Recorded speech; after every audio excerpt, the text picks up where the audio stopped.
They always say that women are more romantic, that women are the romantic sex. They are not. They are totally not. Men are far more romantic than women. Far and away more romantic. And the fact of the matter is that men's romanticism plays against them so badly. You don't believe me? Fine. Let me ask you the following question. You're a guy, right? 97% of my audience are men.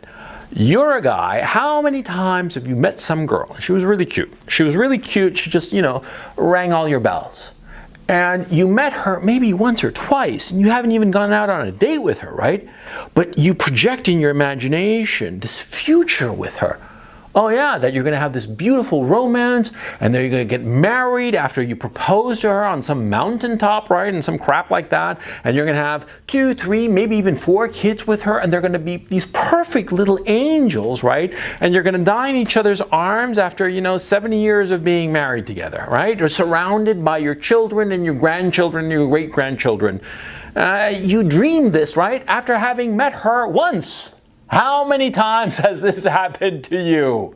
Do you know why I'm laughing? My supervillain laugh? Because it's happened to me. Yeah, countless times. I've met some girl and she was so pretty or so smart or so this and that, and instantly it was like this imaginative cornucopia just blossomed in my head, right? And all these possibilities that I could achieve with this woman, right? This perfection this nirvana that I would achieve with this girl I'd met once. Yeah, it happened to me. It's happened to every guy because we are the more romantic sex. And it's interesting to analyze where this is coming from.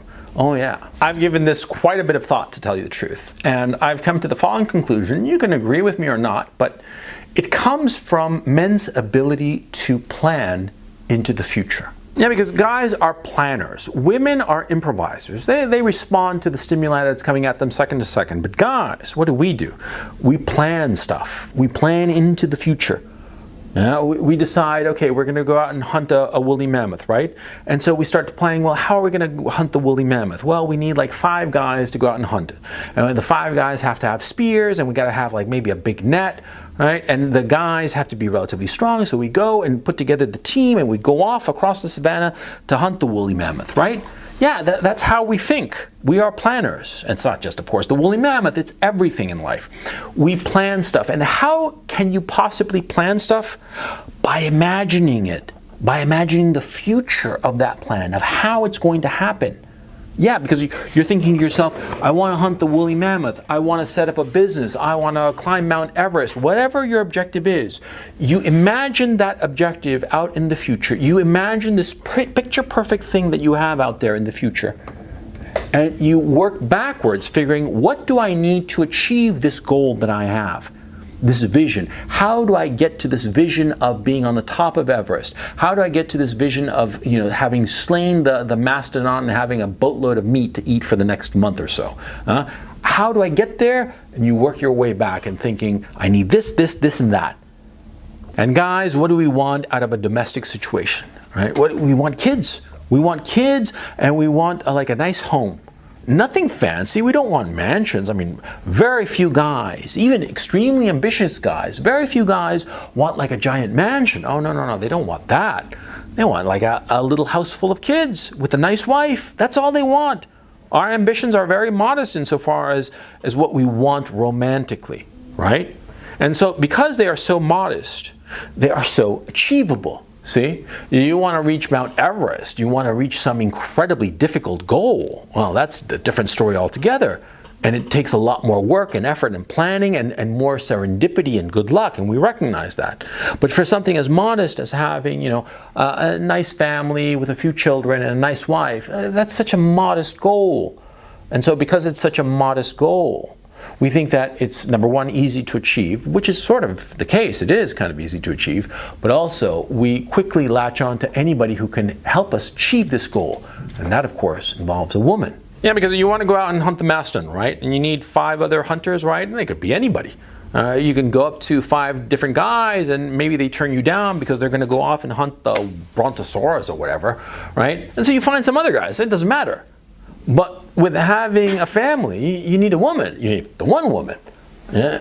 And so every time you come across some girl that might potentially fit the bill, you imagine this possibility of what you want in your heart. Because this image that you have in your heart, this goal that you seek insofar as your domestic life, domestic comfort, you have this image in your heart. Often as not, you might not even realize it, but you're dreaming about it and you're thinking about it. Just as you're thinking to yourself that, in the future you want to have a well-paying job that pays you 6 figures or whatever. You have this goal, whether you articulate it to yourself or not, and you come across some girl who might be the one to do this, and instantly your imagination transports you in the direction of this nirvana, the direction of this image that you have in your heart. And you figure that this is the one, and you realize that it can only be with one. It's not like hunters going off to get a astronaut. You can't just replace them. It has to be the one girl. And that's why you meet some girl and you think, this is the one. This is the one. This is going to be the mother of my children. Oh yeah, I can feel it. I can sense it. Oh yeah, I've met her only one time. The one time we talked for maybe 2 minutes. But oh yeah, she's the one. She's the girl who's going to, be the mother of my children and hold me in her arms when I pass along from this mortal coil at the ripe old age of 80 after, 50 odd years of marriage. This is the one. I know it. I can feel it in my bones. Yes, it's like a sign from God. There goes my supervillain laugh once again. But you see my point. You see what I'm trying to tell you here. See, it's your own desire, your own ambition that makes you romantic. Okay, that's what's going on. Your ambition clouds your judgment and makes you see things that aren't there. More often than not, what happens a lot of times is that, you meet some girl, yeah, and she's very attractive or whatever, and you have this vision, this vision of where you see yourself with her, and you become all romantic and fall in love with her, quote unquote. But what happens is that you fail to see the woman that you have in front of you. You fail to see her defects. You fail to see that maybe she has some qualities that you respond to and makes you imagine things, imagine this domestic nirvana that you're seeking, right? But at the same time, she has these defects that you are blind to. And these defects that you are blind to are the reason that it's not going to happen with this girl. Yeah, it happens all the time. I mean, you and I know this, right? It happens all the time. You fall in love with some girl that you barely know. You have all these romantic illusions. And what happens? It turns out that she doesn't want the same things that you do. Or maybe it turns out after a while you realize what a horrible person she is. Oh yeah, she's cute and smart and attractive and all. But she's a horrible person. You wouldn't want her to be the mother of your children. On the contrary. Huh? Yeah, it happens all the time. And what does that do to us as men? It makes us feel disappointed. It makes us feel embittered. It makes us feel angry. Angry at women. Angry at women as a group, as a species. Angry at the fact that we are failing to find this love of our lives. Yeah, romanticism can make you bitter. Yeah, that's something that guys often don't even realize, but it's the truth. A lot of the most bitter men, the guys who despise women the most, the guys who are frankly misogynist, and I don't say that lightly. You guys know that I think that these calls for misogyny all the time are so much bullshit. But in this case, yeah, these guys who are out and out misogynists, who hate women, right? More often than not, it's out of disappointment. And this disappointment, where does it come from? More often than not, it comes from themselves, see? Because they allowed their imaginations to be fueled by these romantic daydreams.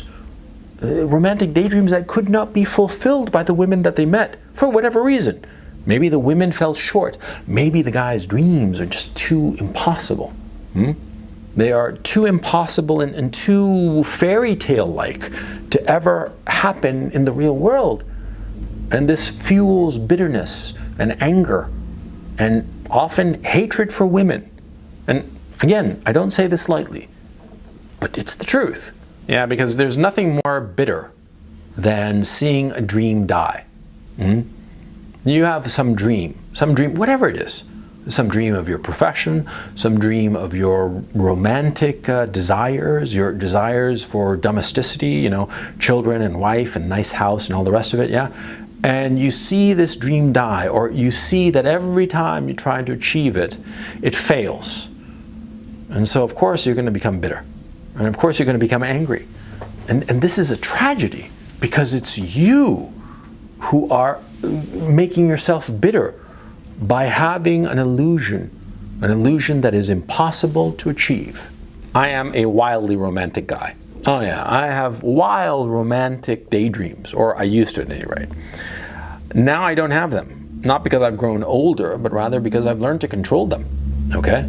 These romantic daydreams, these dreams where you meet some girl for 5 minutes and project out into the future things that are really impossible to achieve. Yeah, when I was young, I had those all the time.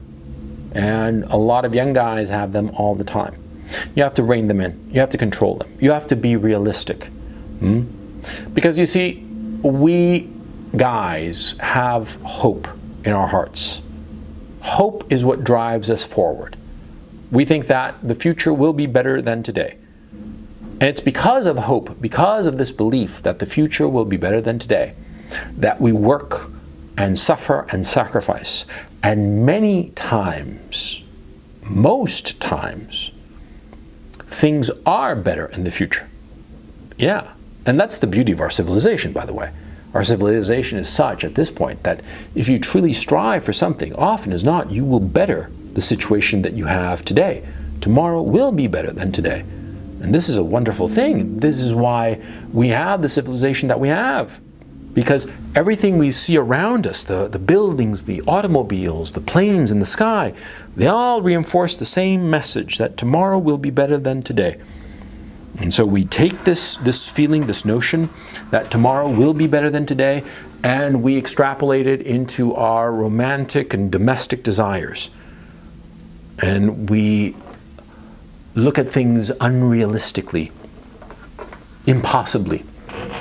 We think that we are going to experience some sort of domestic nirvana instead of being realistic. I'm not saying that romantic daydreams are out of naivete, which you could think I'm implying. No. It's of being unrealistic. Understanding that a woman, no matter how good the woman, no matter how wonderful and insightful and thoughtful, she will not, how can I put this? She will not be the one to save you. I think that that's ultimately what I'm leading up to in this video. That so many guys think that they will find a woman who will save them. Save them from loneliness, save them from the unhappiness of their lives. But that doesn't happen. A woman can complement your life. She can help you achieve certain things that you might want.